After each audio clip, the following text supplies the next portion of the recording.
observations.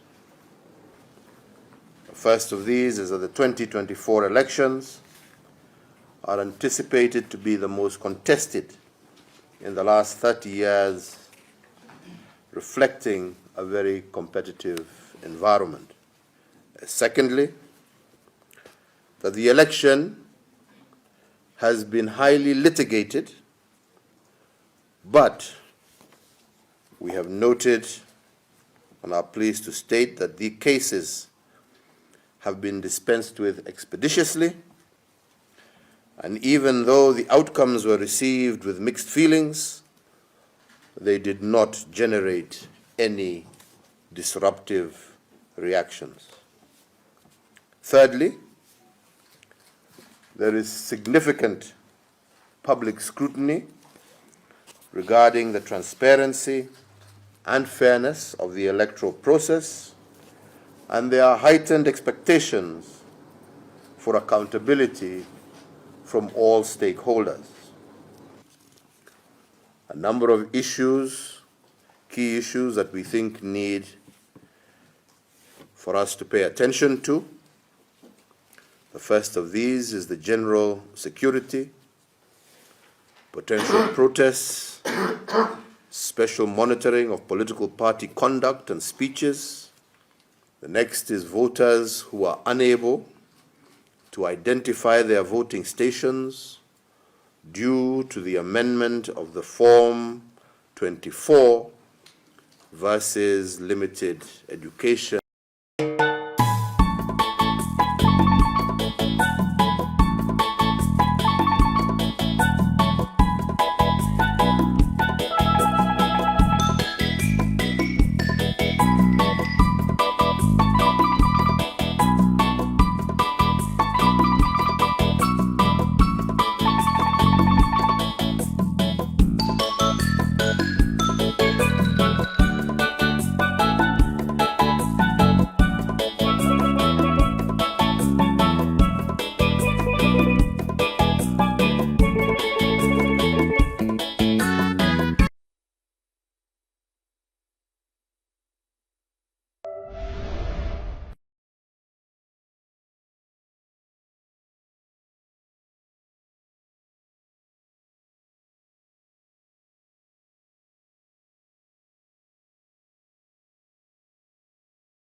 Good afternoon. The Commission reports a smooth start to national and provincial elections for 2024. By 7 o'clock, 93% of our network of 23,292 voting stations were reported open, both physically and online. The remainder of the voting stations at which we were delayed opened within the hour. We also unfortunately report that there were a number of voting stations at which we opened late, owing to delays on our material handling, also related to issues of escort where there were not enough security services to escort our material, including protest in certain communities. In most stations, queues had already formed before the stations were meant to open at 7. This, we think, is testament to the enthusiasm of South Africans to record their political choice. The Commission respects its obligation to ensure that each of the 27 million registered voters will receive an opportunity to record that choice before voting closes this evening.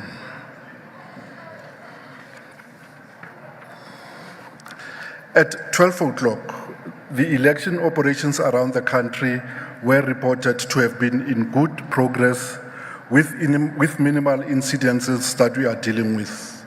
Some of the incidences that we had to deal with are the following: late delivery of ballot papers, mostly in the city of Johannesburg and Region 3, which is the Sandton, Dunkeld, and Heidi Park area, as well as the Reduport area, because of departure to the strict instruction of delivery. People were being innovative, and in the process, they delayed the supply of voting materials to those stations.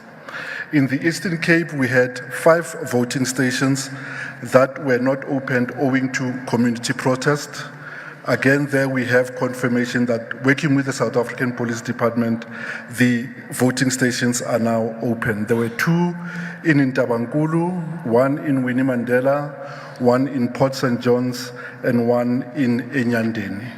Similarly, there were 20 voting stations at which we opened beyond 9 o'clock in the area of eThekwini, as well as in Umzi Wabantu, where owing to community protest, the station could not open, even though our staff were ready and able to administer the electoral project. The Commission assures voters that adequate supplies of all material, including 90 million ballot papers for all the 3 ballot types, are available, and every voter will be assisted to vote before voting stations close. We use this opportunity to remind voters of the following. 1, that they may only vote at a voting station at which they are registered, unless they had by the 17th of May given pre-notification to the Independent Electoral Commission to indicate the station at which they will vote, and to do so and present at that station today on the 29th of May. That said, a voter who had given pre-notification to vote elsewhere but finds themselves at their voting district, that voter will be allowed to vote at that voting station, and they will be entitled to receive all their 3 ballots. The Commission also confirms that voting kicked off at various correctional facilities across the country to enable inmates who are registered and incarcerated an opportunity to cast a vote, and in fulfillment of Section 24B of the Electoral Commission Act. Again, I want to thank the people of South Africa for their patience and forbearing despite the huge delays. And my hope and prayer is that this democracy of South Africa that has been the pride of Africa for these years will continue to show us its strength and maturity as we move forward. And we continue to ask for patience as we wait for the results to come streaming through. Whatever problems may have been, I am sure it will come out in all the different reports that have been there, all the issues that have appeared. And we have confidence that the Electoral Commission will rectify these going forward. So our hope and prayer is with the people of South Africa and for their democracy to take root and thrive.